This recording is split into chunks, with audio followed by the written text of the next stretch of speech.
Hi friends, আজকে আমি একটু অন্যভাবে ঝিঙে পোস্তর রেসিপি নিয়ে চলে এসেছি।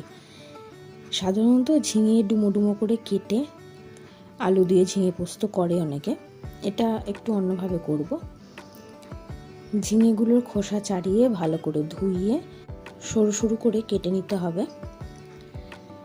এবারে ঝিঙেগুলোর মধ্যে সামান্য একটু নুন মাখিয়ে ভালো মতো হাত দিয়ে মিশিয়ে সেটাকে একটা ঝুড়িতে রেখে দিয়েছি। ঝিঙের থেকে অনেকটা জল বেরিয়ে যাবে। ঝিঙেটা কিছুক্ষণ বাদে হাত দিয়ে একটু মেখে নরম করে নিতে হবে, আর অন্যদিকে পোস্তটাকে বেটে নিতে হবে। দেখুন কতটা জল বেরিয়েছে ঝিঙের থেকে। এরপরে কড়াইয়ে সর্ষের তেল গরম করে কাঁচা লঙ্কা, কালো জিরে ফোড়ন দিয়ে ঝিঙেগুলো দিয়ে ভালো মতো ভেজে নিতে হবে।